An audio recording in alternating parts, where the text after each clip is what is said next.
Entonces, no sé si estoy grabando. Ya está grabando.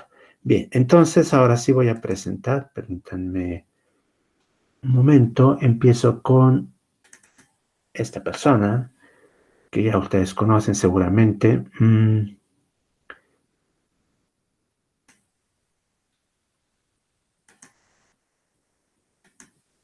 Aquí está.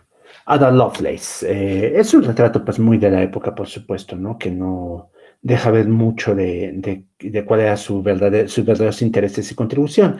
Pero Ada Lovelace estaba interesada en matemáticas desde muy joven y afortunadamente recibió apoyo familiar para dedicarse a estudiarlo, aunque fuera de manera no profesional. En la época, pues no había propiamente matemáticos profesionales, pero bueno, ya había gente que trabajaba en universidades, por supuesto, desde mucho tiempo antes, y había también gente de la Royal Society que estaba interesada en un tema y sin ser necesariamente parte de una universidad podía dedicarse profesionalmente a la cuestión. Permítanme un momento. ¿Alguien quiere entrar? Ya está. Entonces, Ada empezó a interesarse en matemáticas y conoció a pues uno de los fundadores de la computación, no digamos su nombre, ahorita estamos hablando sobre todo de mujeres, y se dice que escribió el primer programa para computadoras, lo cual pues es básicamente cierto, no había computadoras, pero la máquina analógica que estaba en desarrollo, que nunca se llegó a construir, pues necesitaba a alguien que mostrara su utilidad y Ada escribió un algoritmo para poder resolver algunos problemas con una máquina que aún no se escribía, ¿no? Entonces, esta es una de las pioneras del área, por supuesto. Permítanme, a ver, voy a saltar unas cuantas imágenes. Bueno, estas son importantes, entonces tal vez vaya hacia ellas, pero primero quiero presentar otras. Este grupo de mujeres, aquí hay la persona que las contrataba, pero realmente lo interesante son todas ellas, que eran mujeres en Estados Unidos en una época en la que no se les permitía formar parte del personal académico de las universidades. Afortunadamente encontraron un espacio en donde poder trabajar como matemáticas. Algunas de ellas ni siquiera tenían formación matemática y la adquirieron en el proceso, realizando cálculos. Este grupo en particular se conoce como las computadoras de Harvard. Y era así porque en aquella época una computadora pues no es lo que ahora llamamos una computadora, sino una persona que se dedicaba a hacer cálculos numéricos que probablemente eran una partecita de cálculos mayores. Cálculo de trayectorias de proyectiles, en este caso cálculos astronómicos, en fin, etcétera, etcétera. Y estas mujeres desarrollaron técnicas que permitieron agilizar el cálculo de esos procesos mecánicos, procesos numéricos, y de paso hicieron algunos descubrimientos científicos importantes en astronomía.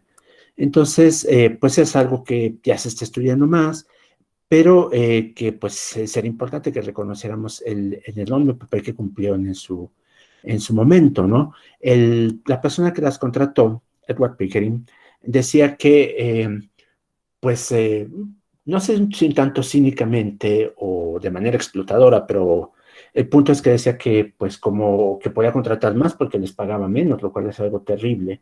Pero al mismo tiempo, en aquella época nadie contrataba mujeres, desafortunadamente. Entonces ahí entraron y trabajaron y aprendieron cosas, y una vez que aprendieron eso, dejaron ese medio y por su cuenta algunas de ellas fueron destacadas astrónomas.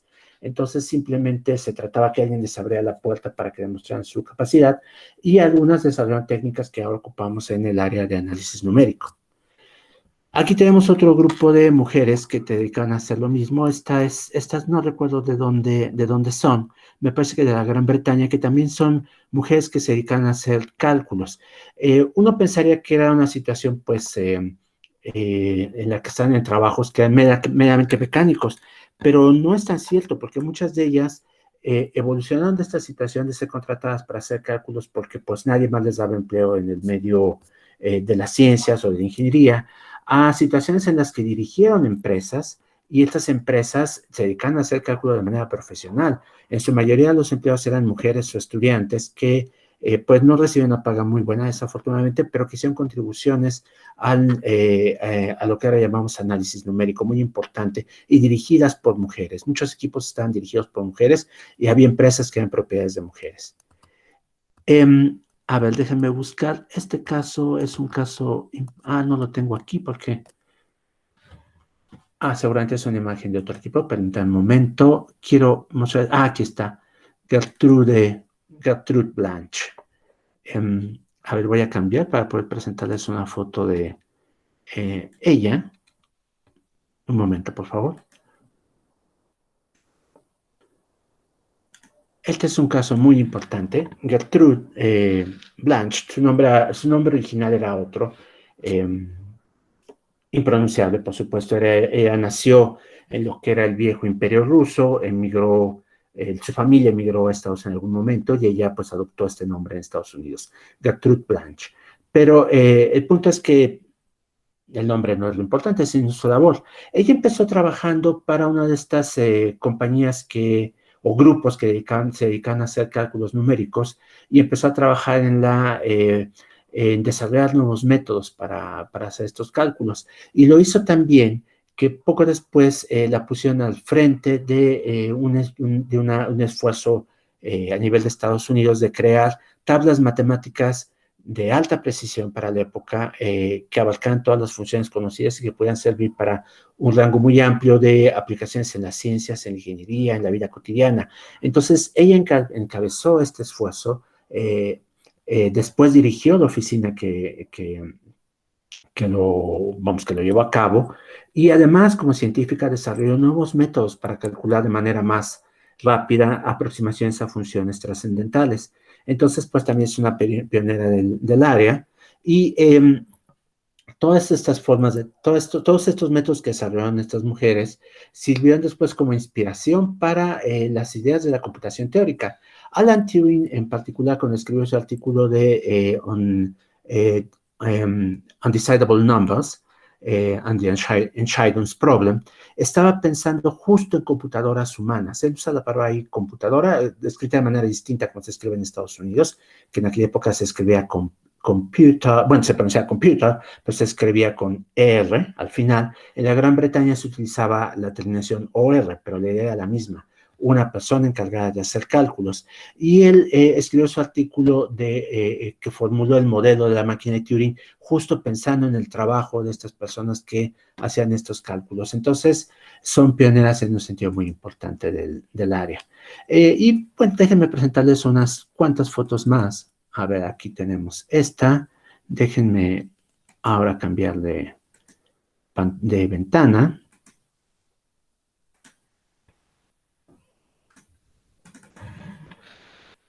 No sé si han oído hablar de Bletchley Park, que es un centro de cálculo que funcionó en la Gran Bretaña en vísperas de la Segunda Guerra Mundial, durante la Segunda Guerra Mundial, donde se hicieron descubrimientos muy importantes en electrónica, en teoría de códigos, en criptografía y en computación. Alan Turing fue parte de la gente que trabajó ahí, y pues hubo un equipo muy grande de matemáticos y matemáticas que estuvieron desarrollando técnicas nuevas, y en particular aquí esta foto es de un grupo de matemáticas que trabajó ahí. Este es de un libro que me regalaron hace un par de años que habla sobre las mujeres que trabajaban en Bletchley Park. Aquí tenemos otro par de fotos de ese libro.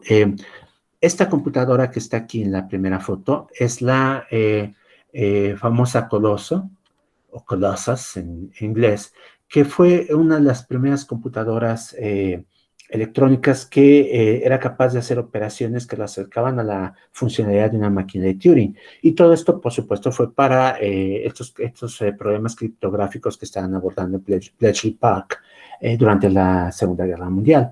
No recuerdo exactamente para qué se usó Colosso, para serles sincero, porque no es parte del trabajo que hizo Alan Turing. Alan Turing trabaja en un equipo distinto, que lo que hizo fue descifrar el método de trabajo de las máquinas Enigma, que eran las que utilizaban submarinos nazis. Estas seguramente, Colosso creo que se ocupaba, pero no estoy totalmente seguro, para descifrar otro tipo de comunicados que utilizaban mecanismos distintos Enigma. Pero fue una computadora pues muy avanzada para su época. Aquí están estas mujeres operándola y curiosamente el que la creó fue alguien que se dedicaba pues a cuestiones muy prácticas, un ingeniero que trabajaba para el sistema postal británico y que tenía experiencia en la creación de máquinas para organizar el correo. Entonces, pues, perdón, ahora estamos acostumbrados a que todo el mundo tenga un doctorado y que gracias a eso se ponga a trabajar en descubrimientos tecnológicos científicos. En una época muy distinta, gente que no necesariamente tenía una formación universitaria, como este empleado de servicio postal, o personas que sí la tenían, como las mujeres que trabajan en Bletchley Park, la mayor parte de ellas, pero que no tenían la oportunidad de tener un empleo en el área porque, pues, pues toda la situación de discriminación que había en aquella época y que no ha desaparecido desafortunadamente en la nuestra, pues les impedía tomar otros empleos. Aquí muchos de estos cálculos hicieron mujeres, muchos de los métodos que se ocupaban para descifrar los mecanismos nazis fueron desarrollados por mujeres. Entonces, creo que les presenté esto, un par de pioneras más. Esta es Grace Hopper, que seguramente muchos han oído hablar de ella, es la que inventó el término bug para referirse a un error de computadora. Y creo que son las fotos que les quería mostrar. Entonces, bueno, pues esta es una pequeña introducción a la clase de hoy. Y no sé si alguien quiere hacer un comentario o pregunta.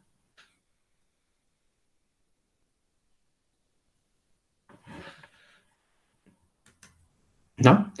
Bien. Entonces, pues si les parece, voy a empezar con la clase de hoy. Permítanme ya las notas. Y nos habíamos quedado con la definición de qué era un lenguaje. Recuerdan que vimos esta operación de concatenación que trabajaba con cadenas, que las juntaba y que pues, las juntaba en un orden, es una operación no conmutativa. Y ahora vamos a ver el concepto de lenguaje, que es un concepto muy simple. Por supuesto, aquí no estamos pensando en términos lingüísticos muy elaborados, sino en términos matemáticos muy simples. Y vamos a llamar un lenguaje al subconjunto de cadenas de un alfabeto dado. Aquí tenemos un alfabeto sigma. No estoy mostrando todo esto, permítanme un momento. Voy a presentar esta pantalla, esta ventana. Bien.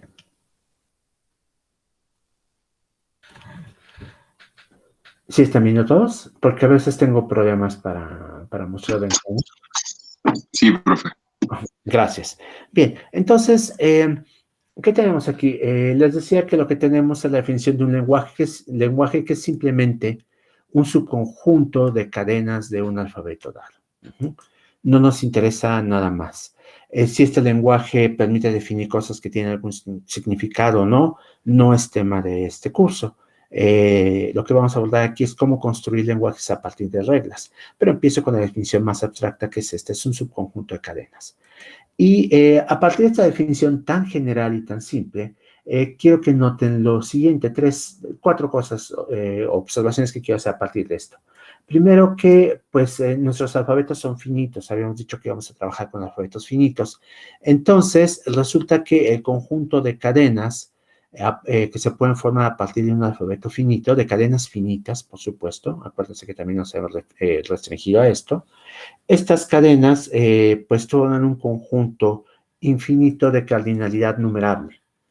Ese es un punto importante. Todo lenguaje tiene, cuando mucho, la cardinalidad de los números naturales. Hay más pequeños, por supuesto, hay lenguajes que contienen conjuntos, que son conjuntos finitos de cadenas, pero lo más que pueden tener es un conjunto infinito numerable. ¿Por qué razón? Piensen que podemos hacer fácilmente una biyección entre los naturales y en las cadenas de un lenguaje. Vamos a tomar como ejemplo, por decir algo, el alfabeto binario, 0 y 1, y entonces podríamos pensar que le asignamos a 0, epsilon, Al número 1 le asignamos la cadena 0, al número 2 le asignamos la cadena 1, al número 3 le asignamos la cadena 0, 0, al número 4 la cadena 0, 1, etcétera, etcétera, etcétera. ¿Se dan cuenta? Entonces, construir una biyección entre naturales y cadenas del alfabeto binario 0-1. Entonces, dado que este alfabeto pues contiene todas las cadenas posibles, perdón, dado esta descripción contiene todas las cadenas posibles binarias, cualquier subconjunto de ellas es obviamente, cuando mucho, igual de grande, ¿no? Entonces, esa es una cota que tenemos. Sin embargo, nos podríamos preguntar no sobre la cantidad de cadenas en un lenguaje, sino el conjunto de lenguajes posibles. Dado un alfabeto finito, ¿cuántos lenguajes posibles tenemos en ese alfabeto? Y resulta que eso, pues, en términos algebraicos, de conjuntos, es el conjunto potencia, ¿se dan cuenta? De las cadenas. Entonces, el conjunto potencia, pues sabemos que siempre es más grande que el conjunto, que el conjunto a partir del cual se genera, ¿no? En este caso, vamos a tener que el conjunto potencia, es decir, el número de lenguajes posibles de un alfabeto, es de un infinito mayor que el de números naturales. Y esto implica, implica cosas importantes en el área. ¿Por qué razón? Porque vamos a ver aquí métodos que nos permiten definir lenguajes, pero esos métodos se basan en herramientas finitas y por lo tanto nos permiten definir un número infinito numerable de lenguajes, nada más. Y eso quiere decir que la inmensa mayoría de los lenguajes posibles no se pueden definir con los métodos que vamos a ver en la clase. Entonces, esto ya es una limitación de entrada, lo que vamos a ver aquí. Ténganlo en cuenta porque más adelante voy a trazar una frontera un poco menos nebulosa que la que acabo de trazar entre lo que es definible o no por medio de los métodos que vamos a ver aquí. Bien.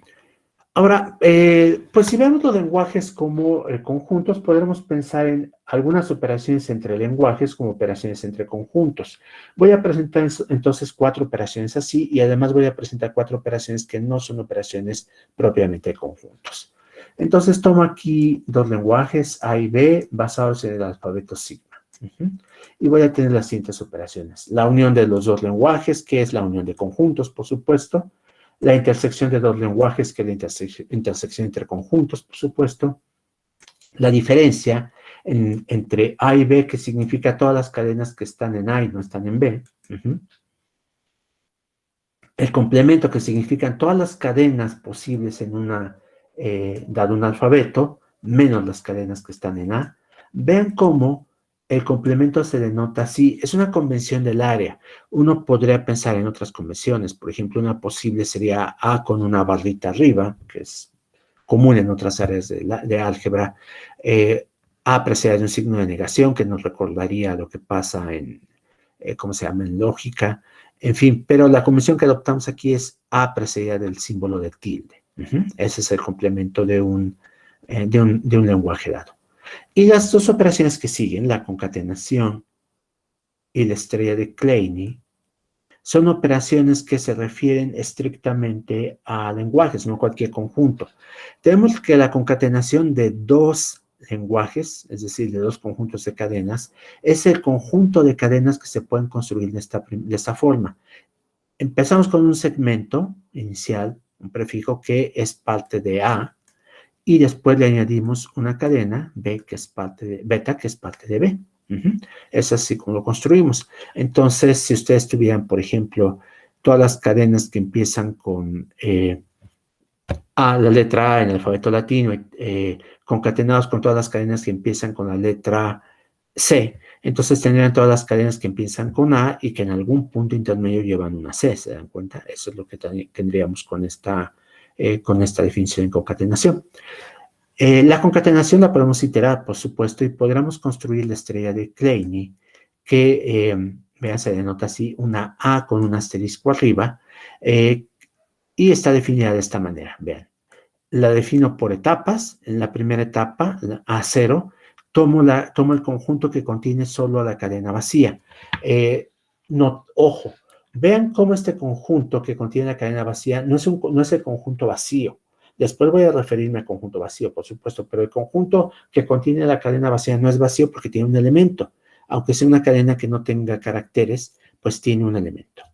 Entonces tengo aquí esta primera etapa, la cadena que contiene el conjunto que contiene a epsilon, y después lo que hago es lo siguiente: dada la etapa enésima de la construcción de la estrella de Kleene, lo que hago para la etapa n+1, que estoy definiendo aquí, es concatenar el lenguaje enésimo, que en el lenguaje que generé en la etapa n, con el lenguaje original A.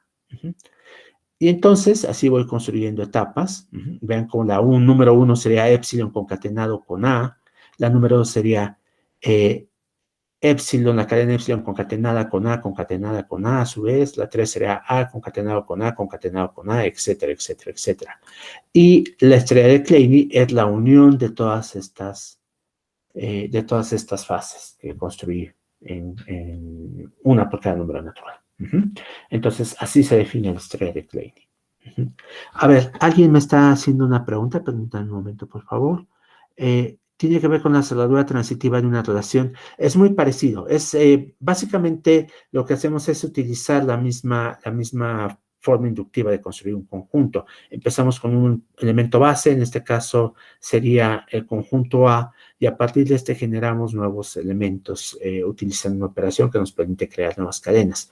Entonces, la soldadura transitiva de una relación se construye también de la misma manera. Empiezas con una relación original y das un método para agregar nuevos elementos a esa relación. Entonces, sí tiene que ver. Por eso es que la notación en realidad es la misma. En términos estrictos y de computación, podríamos decir que estamos sobrecargando un operador con operaciones que son análogas.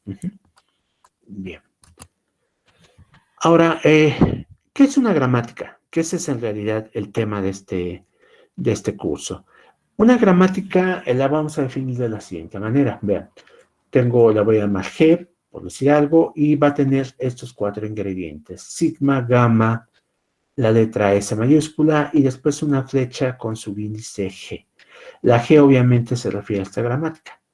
Y los ingredientes quieren decir lo siguiente: sigma va a ser un alfabeto de símbolos terminales. ¿Qué quiere decir con esto? Antes de entrar en detalles, lo presento de manera un poco más intuitiva. Piensen que una gramática está formada por un lenguaje que queremos estudiar, digamos el español, y entonces los símbolos de ese alfabeto pues son palabras del español. Pensemos que si yo estoy dando mi gramática en otro lenguaje, digamos el inglés o el latín, estoy dando una gramática del español en latín, al que le parezca que eso es ocioso, eso se hizo en el siglo XV, es el trabajo de algunos de los primeros gramáticos. Daban las gramáticas de lenguas populares en latín. Entonces, yo podría pensar que las palabras que utilizo para describir al otro lenguaje, pues son este alfabeto gamma. Es un alfabeto que me permite hablar de otro lenguaje. Ese lo que va a hacer es un símbolo inicial de este alfabeto, es decir, tengo mi alfabeto de símbolos terminales sigma, tengo mi alfabeto de símbolos no terminales, es decir, de categorías gramaticales, lo puedo pensar así, y va a haber un símbolo particular dentro de este alfabeto gamma de categorías gramaticales, al que voy a llamar el símbolo inicial. Y finalmente, la flecha lo que me da es una serie de reglas de construcción que se llaman reglas de producción, que lo que hacen es partir de cadenas, vean, que tienen aquí, la estoy subrayando en anaranjado, en medio una gama, al menos una gama. Gamma más significa, pues, que tengo es como gamma estrella, pero sin contar a epsilon. Entonces, por lo tanto, tengo que tener cadenas que contienen al menos un símbolo de gamma. Entonces, tengo de un lado, entonces, algo que contiene al menos un símbolo no terminal y produzco de este otro lado cadenas que tienen una mezcla de terminales y no terminales. Esa es una regla de producción. Permítanme un momento, voy a regresar acá. Me parece que aquí falta un renglón en mis láminas, no sé por qué. Debe ser un error de mi programa. Aparte de la estrella de Kleene, tenemos el operador A+, la construcción A+, que lo que hace es generar todas las cadenas de un alfabeto salvo epsilon. Entonces, eso es lo que tengo acá. Gamma más me está generando eso. Bien. Ahora, vamos a ver un ejemplo de una gramática. Bien, aquí tengo una serie de reglas que voy a realizar después, pero antes quiero un ejemplo concreto de algo generado por una gramática. Vean, aquí estoy definiendo una gramática que tiene como símbolos terminales la letra A y la letra B. Tengo un solo símbolo no terminal, la letra S. Y lo que tengo son dos reglas de producción que me dicen, mira, a partir de S puedes generar la cadena, perdón, aquí está su raya completa, la cadena ASB. Y también a partir de S puedes generar la cadena epsilon. Y este lenguaje, y ahorita voy a ver qué quiere decir con esto de generar, este lenguaje me permite generar todas las cadenas que empiezan con cierto número de A's y terminan con el mismo número de B's. Entonces, primero tienen, digamos, B, B, B, B, B, etcétera, etcétera, etcétera. Bien, entonces, esa es la idea de una gramática. Vamos a ver cómo ponemos esta definición general en práctica. Lo que vamos a hacer para eso es definir una nueva relación. Vean, es una flecha también con G como subíndice, pero en este caso la flecha es doble. Y esta relación lo que hace es tomar cadenas que contienen al menos un no terminal. Nuevamente, esa es una exigencia que hacemos. Por eso tenemos gamma más. Y de este otro lado, me generan cadenas que contienen terminales y no terminales, incluyendo epsilon, por supuesto. Vean como aquí tengo la estrella de Kleene y quiere decir que epsilon puede aparecer de este lado. Bien, entonces, la relación en particular se define así. Voy a decir que la cadena alfa genera la cadena beta, sí, solo sí. Yo puedo segmentar a alfa de la siguiente manera. Vean, está formada por una parte gamma, una parte kappa, una parte zeta. Beta a su vez está formada por una parte gamma, una parte lambda y una parte zeta. Vean que se parecen mucho, salvo la kappa y la lambda en medio. Y además, y este es el punto importante, tengo una regla de producción que me dice kappa se convierte en lambda. Ese es el punto. Esta idea podríamos entenderla mejor si utilizamos si utilizo un ejemplo.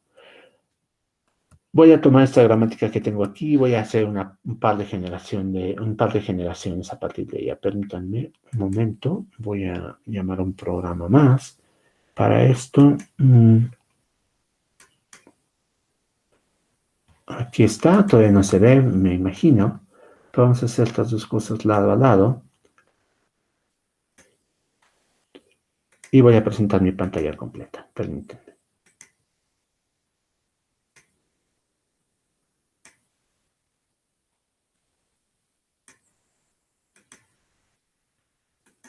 Bien, ahí está. Bien, entonces, en la siguiente lámina, acá, propongo esta gramática que me dice, mira, tienes, acuérdense, sigma, que está formada por A, B. Tenemos gamma, que está formada por la letra S. Y tenemos estas reglas de producción.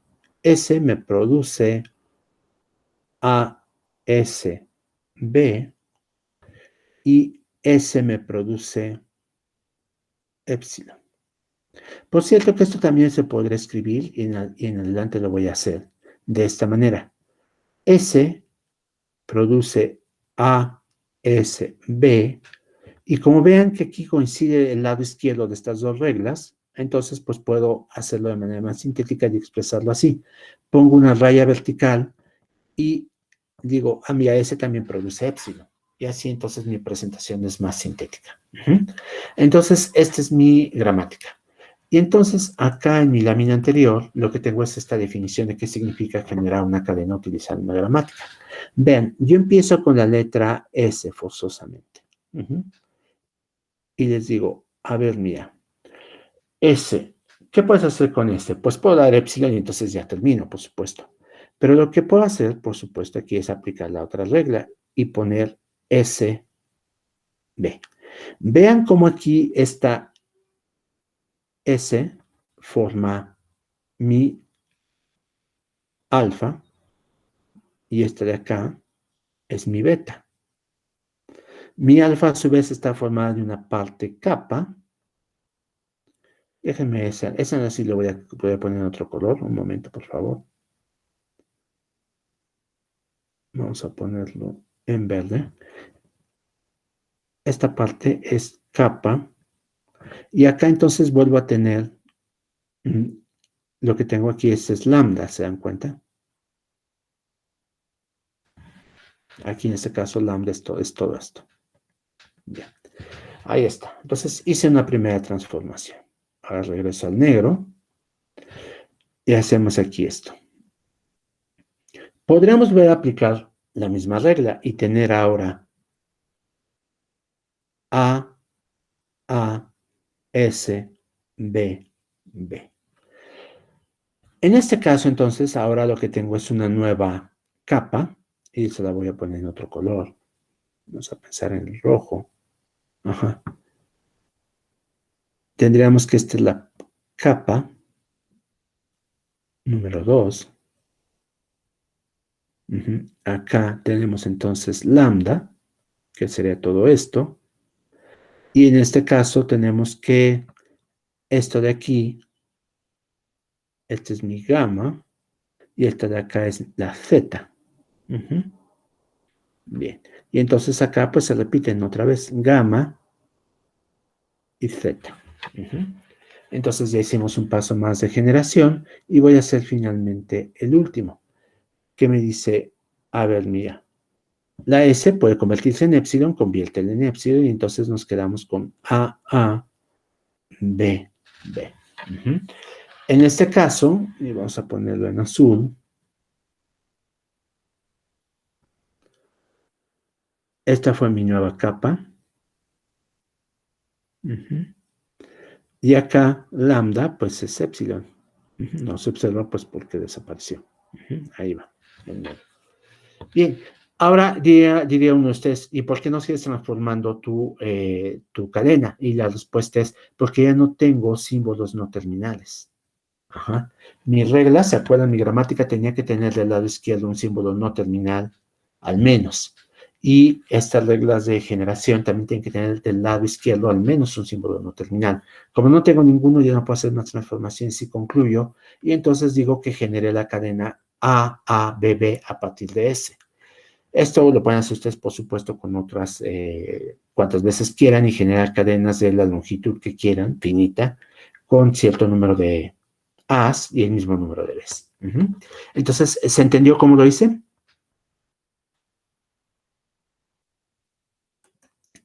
Voy a tomar eso por un sí. Profesor, disculpe, profe, ¿podría repetirme qué significa ese en el lenguaje? En el lenguaje es el símbolo inicial de la gramática. Nada más. En la definición. Ok. Habíamos dicho que S es un símbolo que forma parte de gamma y lo llamo símbolo inicial. Entonces, cuando yo estoy produciendo cadenas, suelo partir de él. Nada más, no hay otro significado. Bien. ¿Alguna otra pregunta? Tengo una pregunta. Sí, adelante. Los símbolos terminales, o sea, el conjunto de los símbolos terminales puede ser vacío, o el conjunto de los símbolos no terminales podría ser vacío, o algo así. No, es obligatorio que tengan al menos un elemento. Es una pregunta importante porque muchos conceptos algebraicos se extrapolan a casos en los que tenemos conjuntos vacíos. En particular, estos no. Requieren que tanto sigma como gamma sean no vacíos para que esto pueda funcionar. Desde luego que tú puedes pensar en el lenguaje vacío, pero hay formas distintas de expresarlo, incluso con sigmas y gammas no vacíos. Entonces, sí, es un requisito que ponemos, que sean no vacíos. Y, por supuesto, hay otro requisito más que no expresé aquí en las láminas, pero que se los voy a explicar. Sigma y gamma tienen que ser ajenos, no pueden compartir elementos. ¿Alguna otra pregunta? Sí, otra pregunta. Entonces, lo que hicimos fue, digamos, aplicar una función varias veces hasta tener una cadena terminal. Sí, exactamente, eso es lo que hicimos. Aplicamos las reglas de producción varias veces hasta obtener una cadena terminal. No es una función en el sentido de que, bueno, en dos sentidos importantes, en que yo estoy transformando solo un segmento de la cadena, no toda la cadena, no sé si te diste cuenta. Escojo en este caso a S y esa es a la que transformo. Y otro sentido importante por lo cual no es una función es el siguiente. Ve cómo, en este caso, ¿todavía se sigue viendo mi pantalla? No.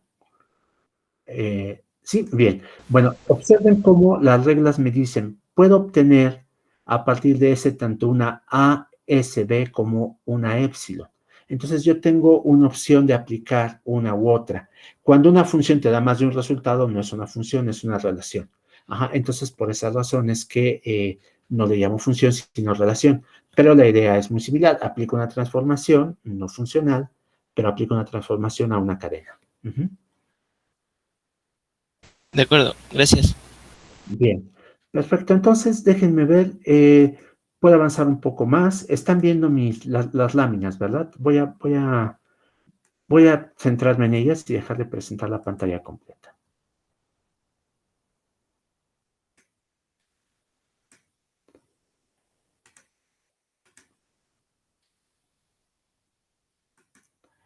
Ahí está, todo el mundo las está viendo, ¿verdad? Bien, entonces, pues así es como funciona una gramática. Así es como funciona esta idea de generar cadenas a partir de una gramática. Perdón, me salté este punto. Y lo que vamos a decir es que esta es la definición central del curso. Dado una gramática, el lenguaje generado por la gramática se define así. Son todas las cadenas de símbolos exclusivamente terminales, ven aquí tengo sigma estrella nada más, tales que yo puedo generar esas cadenas partiendo del símbolo inicial. Eso es lo que hice en mi ejemplo. Partiendo de ese generé la cadena AABB. Podría haber generado la cadena AB, podría haber generado la cadena epsilon, pero el punto es que si yo empiezo con el símbolo S y aplico reglas de producción y genero nuevas cadenas, al final me debo quedar con una cadena que sigue solo terminales, y entonces digo que esa cadena de terminales es parte del lenguaje generado por la gramática. Entonces, con esta idea en mente, es el concepto central del curso. Voy a revisitarlo, así que no se preocupen, lo vuelvo a explicar después. Pero el punto es que para presentar un panorama de lo que vamos a ver en la siguiente clase, en las siguientes clases, voy a presentar lo siguiente, la jerarquía de Chomsky.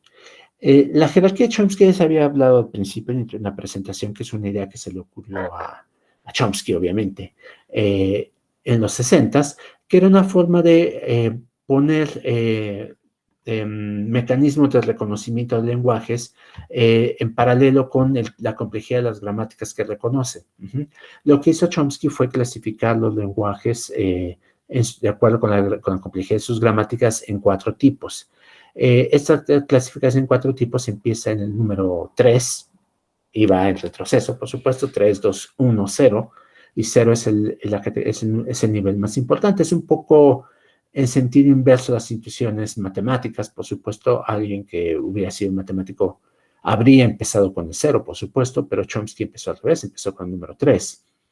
Y el número 3 nos define los lenguajes tales que las reglas de producción tienen ciertas restricciones con respecto a lo que les dije. ¿Se acuerdan que yo les dije, del lado izquierdo tienes cualquier cosa con el único requisito de que tenga al menos un no terminal? Y del lado derecho puedes tener mezcla de terminales y no terminales. Chomsky para el tipo 3 puso una restricción más fuerte. Vean, aquí está. Las reglas tienen 2 formas posibles. Un símbolo no terminal aislado A del lado izquierdo se convierte en una cadena que empieza con un segmento alfa y que termina con una letra B. Alfa es estrictamente una cadena de terminales y B es un símbolo no terminal aislado. O bien, esa es una posible forma, o la otra es A se convierte en una cadena de terminales exclusivamente. Si mi gramática tiene reglas de este tipo que siguen estas dos restricciones, y debe tener de ambas para generar algo por supuesto, entonces, bueno, pasa con las segundas, pero digamos que un lenguaje interesante tiene de las dos. Entonces, esta gramática, si solo tiene reglas con uno de estos dos formatos, es de tipo 3. Uno dice, bueno, pues esto es una restricción muy fuerte. ¿Qué te parece si la relajamos un poco? Pensamos en reglas de producción que tienen del lado izquierdo un no terminal aislado, pero del lado derecho puede tener una mezcla arbitraria de terminales y no terminales. Aquí ven, A es un terminal aislado y alfa es cualquier cosa. Una mezcla de una cadena de terminales y no terminales. Alfa, perdón. Aquí está. Entonces, si todas mis reglas siguen este formato, entonces voy a decir que es una gramática de tipo 2. Una gramática de tipo 1, en cambio, me dice, mira, te permito lo que te había dicho, del lado izquierdo cualquier cadena con un no terminal, al menos, del lado derecho lo que sea, siempre y cuando no tengas épsilon del lado derecho. Si es cualquier cosa de este lado con no terminal y de este lado no se vale un épsilon, si todas las reglas respetan esa restricción, entonces es una gramática de tipo 1. Y finalmente, una gramática de tipo 0 es una gramática que no tiene restricciones. La única es la general que ya vimos, que tiene que tener el lado izquierdo menos un no terminal. Pero el lado derecho puede cualquier cosa y del lado izquierdo, pues también cualquier cosa, salvo eso, con un no terminal. Y estas son las clasificaciones gramáticas, pero si se fijan en los lenguajes generados para estas gramáticas, también es una clasificación de lenguajes. Es decir, los lenguajes de tipo 3 son lenguajes generados por gramáticas de tipo 3, los lenguajes de tipo 2 son lenguajes generados por gramáticas de tipo 2, etcétera, etcétera, etcétera. Y se llama jerarquía de Chomsky. La jerarquía de Chomsky está relacionada con esta otra construcción. Lo que tenemos es que a los lenguajes generados por gramáticas de tipo 3 también los conocemos como lenguajes regulares. A los lenguajes de tipo 2 los conocemos como lenguajes independientes del contexto, vean. También en muchos libros aparece como lenguajes libres del contexto. En inglés, context free language no suena mal, pero en español suena espantoso. Entonces yo prefiero la construcción de lenguajes independientes del contexto, que también existe en inglés, y que es mucho más precisa porque los contrapone con los lenguajes de tipo 1, que se llaman lenguajes dependientes del contexto, o en muchos libros sensibles al contexto. O sea, aquí esta debe ser al y no del, perdón, es algo que yo pensé que había revisado, pero bueno, voy a cambiar en una versión futura de las láminas, sensibles al contexto. Y finalmente los de tipo 0 se conocen como lenguajes recursivamente enumerables. Chomsky lo que hizo fue demostrar o aprovechar algunos de los resultados que demostraron ya la equivalencia entre los tipos de gramáticas y estas definiciones, y otras definiciones que vamos a ver más adelante, que definen estos lenguajes no por medio de sus gramáticas, sino por medio de los mecanismos que los reconocen. Los mecanismos para reconocer los lenguajes regulares son los autómatas finitos. Para reconocer los lenguajes independientes del contexto son los autómatas de pila, y para reconocer los lenguajes 1 y 0 son las máquinas de Turing. En el caso 1, máquinas de Turing que tienen una limitación en cuanto al número de celdas que pueden utilizar. Esto lo voy a ver más adelante. Aquí simplemente me estoy adelantando, y con eso terminaríamos la introducción del curso, la parte técnica de la introducción del curso. ¿Más preguntas?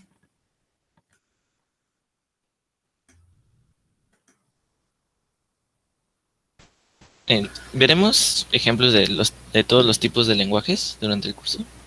Claro, por supuesto. De hecho, voy a dedicarle una sección completa del curso a lenguajes de tipo 3, lenguajes de tipo 2 y lenguajes de tipo 0.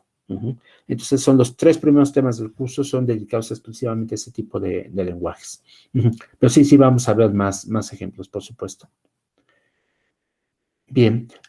Bueno, si no tienen preguntas ahora, recuerden que me pueden escribir al correo electrónico o por medio del chat, y pues mañana empezarían las ayudantías formalmente. Bien. Si no hay más comentarios o preguntas, si les parece, puedo dar por concluida la clase de hoy. Bien, bueno, pues muchas gracias por estar aquí en la clase y nos vemos entonces el miércoles. Hasta luego. Hasta luego, profe.